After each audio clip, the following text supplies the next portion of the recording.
Okay, this video has been a long time coming.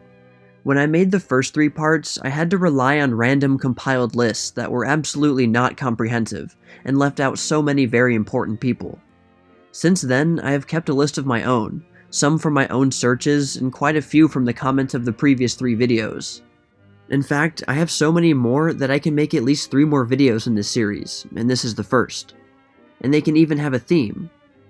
For this video, we're going to Hollywood to explore some more famous deaths there in the 1920s. So, let's get started.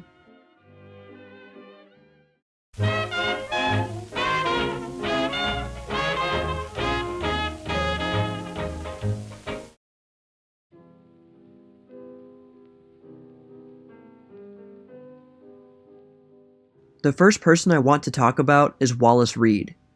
Reid began making films in Hollywood in 1910, and continued throughout the rest of that decade, even making an appearance in D.W. Griffith's infamous film Birth of a Nation in 1915, sharing the screen with Robert Harron, who was featured in part 1 of this series.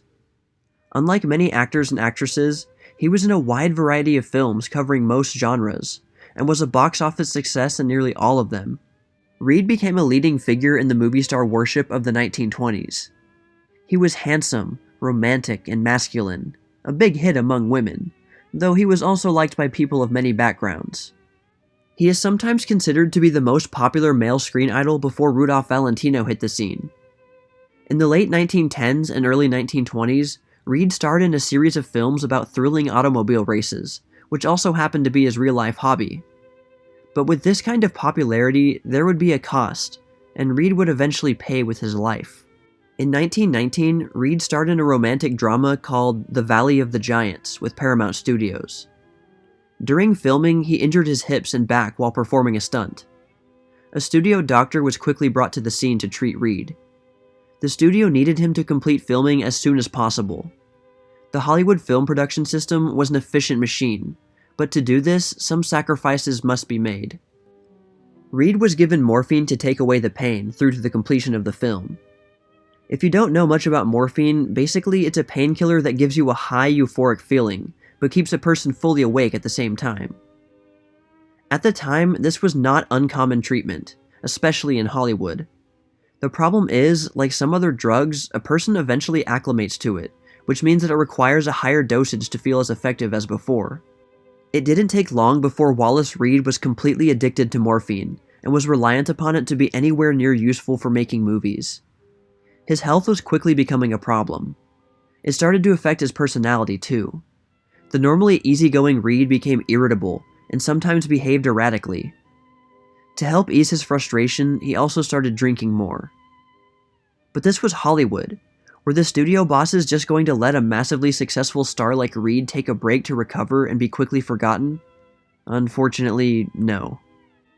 And if he did receive a lengthy recovery time, people would probably prod into the matter, and possibly uncover the truth. Something that had the potential to shake the foundations of the film industry, especially after the Fatty Arbuckle scandal in 1921, which caused a censorship crackdown on Hollywood. And Reid's addiction was already being whispered about by 1922. In October that year, his health failed him, and he collapsed on set and appeared to have a mental breakdown. Despite his worsening condition, he was pushed to keep up his busy schedule. He lost a lot of weight and had outbursts of anger. His producers even provided him with more morphine to keep him going. If they didn't, Reid would threaten to walk out. By December 1922, he had lost 60 pounds since his injuries, and was too weak to do any more filming. His wife, actress Dorothy Davenport, finally persuaded him to go to a Hollywood sanitarium that month, but it was too late. He slipped in and out of comas, his immune system too weak to fight off infections. On January 18, 1923, he died from complications of pneumonia at the young age of 31. Dorothy wrote to her mother-in-law, "The boys simply slept away, died at 1 o'clock today. Our hearts are together." Reid's last feature film, titled 30 Days, is lost, but it was not a success. His bad physical condition was apparently obvious to many theatergoers. Ironically, the last movies where Wallace Reid made an appearance are 2 films that sought to convince the public that Hollywood was a great place, featuring his and other cameos from many actors and actresses. Perhaps it was seen that way by some, but it was also the same place that indirectly killed Wallace Reid. After his death, as a tribute to him, his wife was thereafter always billed as Mrs. Wallace Reid in her later films, and turned him into a symbol of the fight against drug addiction. She made a film about this exact topic later that year. However, neither she nor the media ever pushed the fact that the ruthless Hollywood system was a major contributing factor in his death. Without the crazy schedules and added stress, not to mention his enabled morphine dependency, he might have kicked his addiction. But in the immediate aftermath of his death, the true reason was officially swept under the rug. In the same year of his death, Reid's mother published a short book about his life. In the book, Wallace Reid's last months were summed up in the form of letters written to her by his wife Dorothy from the sanitarium. A letter from December 10th, 1922, stated that, "Poor Wally had a relapse, and he can't go to work for 2 or 3 weeks yet, but we hope all will be well in a few days." Then, in another letter from December 31st, it says, "Wally is improving every day, and he hopes to be back at work in 6 weeks." In hindsight, it's a little disturbing how much emphasis was placed on him getting back to work, even in his final languishing months. The letters also talk about how he looks much younger and healthier, which couldn't possibly have been true of a man less than a month away from dying of drug addiction and illness. The book doesn't directly mention drug addiction or his hectic work schedule. It focuses more on his likable personality, though sometimes vaguely mentioning certain rumors about him that the reader is apparently already supposed to know about. And this was how he was remembered for many years, a victim of drug addiction, but not of Hollywood. But now, we all know that without the second, the first never would have happened.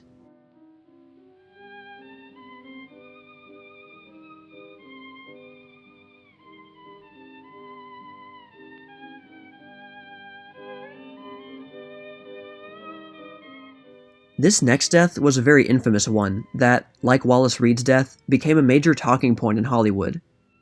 In the late 1910s and early 1920s, Thomas H. Ince was a very successful actor-turned-producer in Hollywood. He had set up a vast studio lot named Inceville in Santa Monica, California, pioneering such practices as storyboard writing prior to filming, film budgeting, and calculating how long it would take to finish a film. He also pioneered the Western as a film genre, and helped to propel Mary Pickford to nationwide fame. But by the early 1920s, Hollywood was changing very quickly. This period saw the beginning of the rise of big studios that were soon to dominate the film industry, and trying to push smaller studios, like Ince's, out of the picture, or buy them out. To try and get around this, Ince sought to befriend William Randolph Hearst, the very controversial but very powerful newspaper tycoon. Popular film actress Marion Davies was also included in all of this because she was Hearst's mistress at that time. What we do know is that Ince became very sick on the second night of the trip, so the yacht stopped at San Diego, where Ince was taken ashore to his home in Beverly Hills, where he died shortly after, on November 19th. While the rumor persists that Ince was shot, the official cause of death was heart failure. On November 15th, 1924, Hearst invited Ince, along with other Hollywood luminaries such as Charlie Chaplin, Eleanor Glynn, and Luella Parsons, to a trip to San Diego on Hearst's yacht, Oneida. Ince's 44th birthday was the next day, the 16th, which was used as the excuse for the excursion. The details of what happened aboard the yacht that day are still very cloudy, and made more difficult by various rumors and speculation over the years. The details published about the incident varied widely. The location of his death, the cause of death, and exactly who witnessed what were all at odds with each other in different accounts.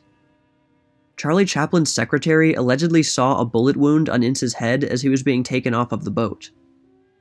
Normally, this would just be a case of tabloids gone amok once again, but the whole situation was extremely suspicious to say the least, and few questions have been answered in the nearly 100 years since. First of all, Ince died on November 19th, but his body was quickly cremated on the 21st. Hearst's newspaper was very quick to release the official cause of death, though that's not exactly a shocking revelation considering many newspapers did something similar if they had a chance. Since his was basically a tabloid, definite facts had never really mattered anyway. One of the most common suspicions is Hearst's supposed ulterior motive in throwing together this trip with Hollywood people. I mentioned before that Marion Davies was Hearst's mistress. Well, she was also, a common rumor had it, Charlie Chaplin's mistress. One theory goes that Hearst had become very suspicious of Chaplin and invited him and Davies so that he might catch them fooling around behind his back. It has been frequently suspected that this may have had something to do with Ince's death, he of course being completely unrelated to the relationship and probably just got caught up in the middle somehow or other. It was also rumored that Hearst gave some of the witnesses, including his own wife, bribes so that they wouldn't discuss what had happened. But, like I said before, these are all just rumors and very little definite evidence has been found.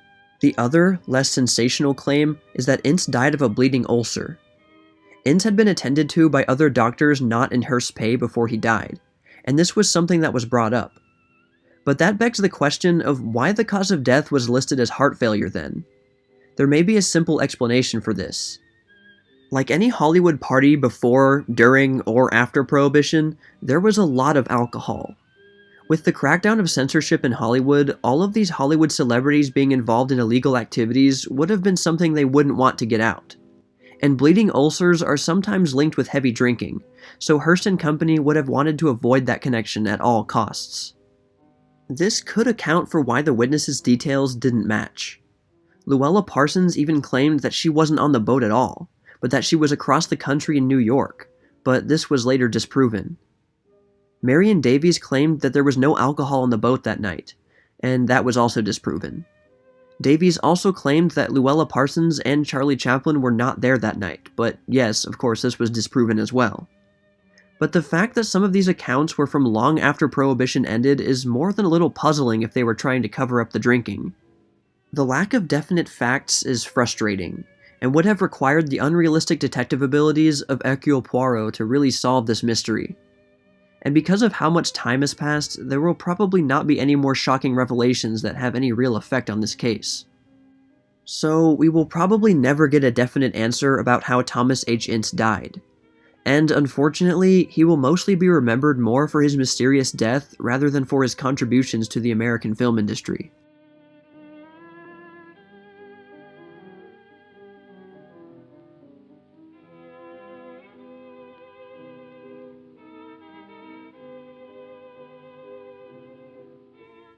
This next one, I think, is the strangest of all, which says a lot when put together with the other two, though it's also less well known. Max Linder is a relatively forgotten celebrity today, but he was actually a very important figure back in the day. He was born in Saint-Loubès, in southwestern France, on December 16, 1883.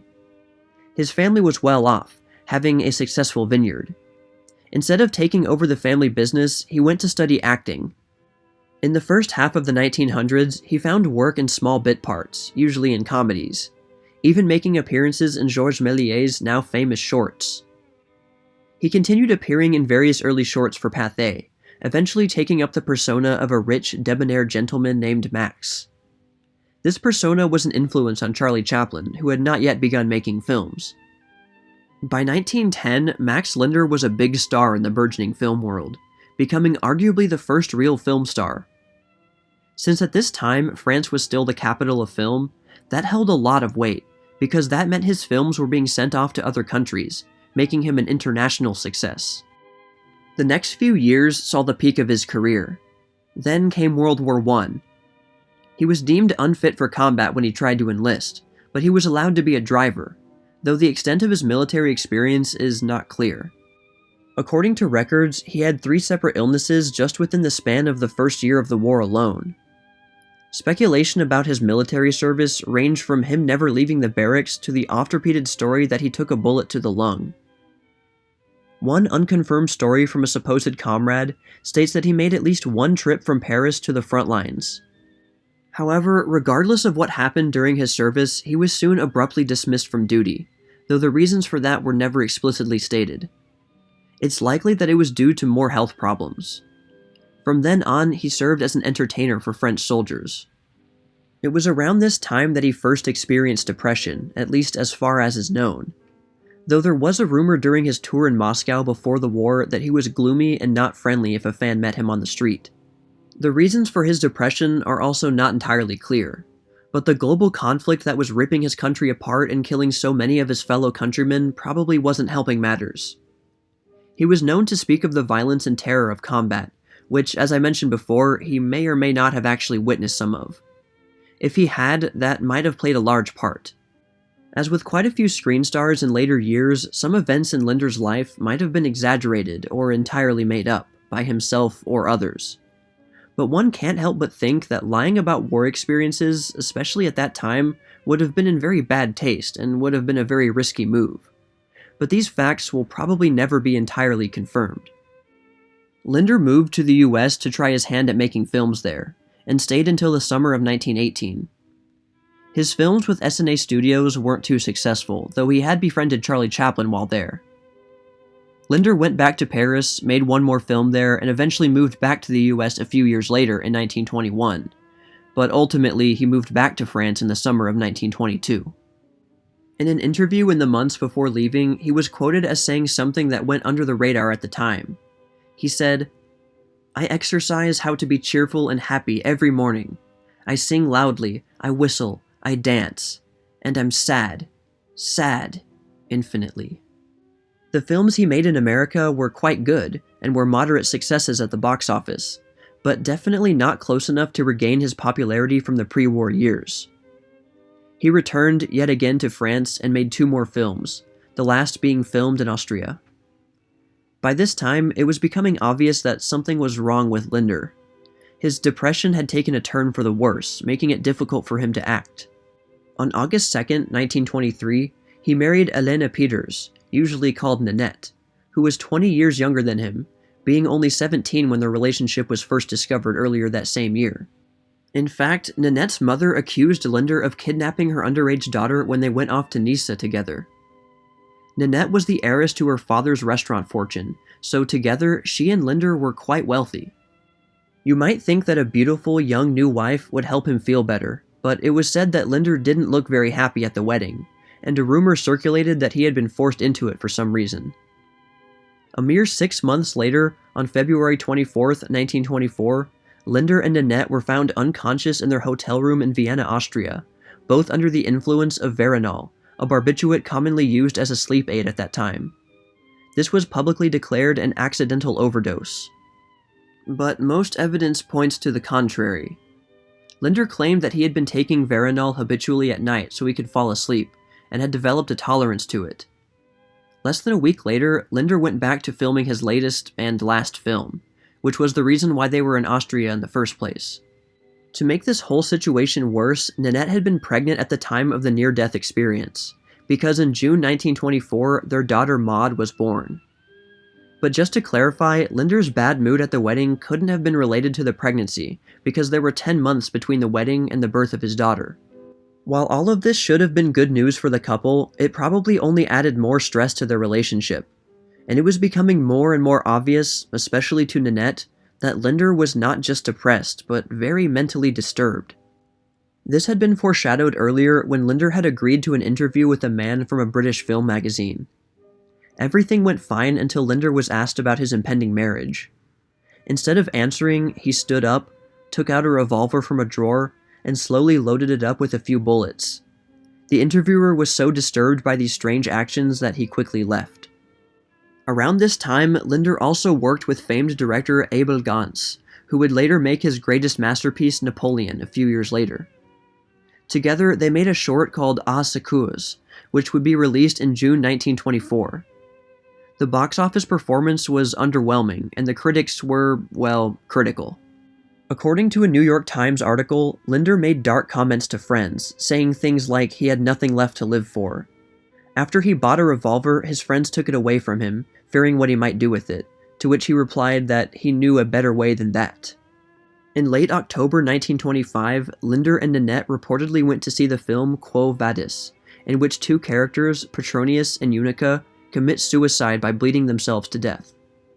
Things started to get even worse with Linder, and Nanette wrote to her mother only days later, "He will kill me." Linder resigned as president of the French Society of Film Authors after only holding the position for 3 months. Then, when visiting a friend, he told them it would be their last meeting. Even with all of these obvious hints and implications, it seems that nobody wanted to do anything drastic. On the morning of November 1st, Mrs. Peters, Nanette's mother, having been told that they were planning a trip to the countryside and wanting to wish them safe travels, called Linder's hotel room, but there was no answer. A porter informed her that Linder had forbidden all calls. Mrs. Peters went up to the room herself, and hotel staff forced the door open to discover Linder and Nanette unconscious, bleeding profusely on their bed, though still alive. They were quickly rushed to a hospital, but Nanette died 7 hours later, and Linder also died afterwards. The deaths were reported as part of a suicide pact, and that was the official cause decided upon. But the details remain unconfirmed. Nanette's family did not believe that the young woman had wanted to die as Linder had. Though if that was true, one might wonder why she hadn't screamed for help. The most likely theory for this is that Nanette, resigned to her husband's determination for them to die together, eventually agreed to drink a sleeping potion that knocked her out so that she wouldn't feel any pain. Both had been injected with morphine and had drunk Veronal, the same drug they had used previously. But the extent to which Linder coerced Nanette into his fantasy of death, if he did, is unknown. Though, according to the testimony of Nanette's doctor, Linder was extremely emotionally abusive towards her, and she was convinced that he would kill her, suggesting that, under normal circumstances, she never would willingly have gone along with such an act. She probably felt like she had no way out, so she just accepted it. The whole story of Max Linder's decline is confusing and complicated, filled with rumors and sketchy details. Perhaps his mental decline was due to something horrific he experienced during World War I, but more likely it was caused by his declining career and his inability to regain the stardom that he once had, despite still being held in high regard. Or perhaps it was due to some personal flaw that led to viciousness. We will never know for certain. Unfortunately, Max Linder's morbid end overshadows much of what he accomplished in his career and his contributions to the film industry. It's a shame that such a talent had to go down such a dark path and drag his wife down with him.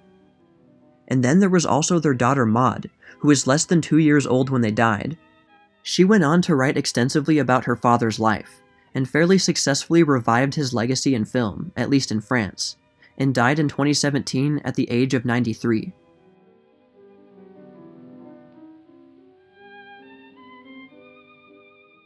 I'm sorry about the long wait to continue this series. Like I said before, I left out so many famous deaths in the original 3 parts. And after doing the other series about murderers, I just didn't feel like covering dark things for a while, and I had a bunch of other video ideas I wanted to do. I can tell you now, though, that there will definitely be more parts to this new incarnation of famous deaths of the 1920s, so definitely look out for those in the future. Well, that's all for now, all you sheiks and gals out there, but stay tuned for more tales from the Jazz Age.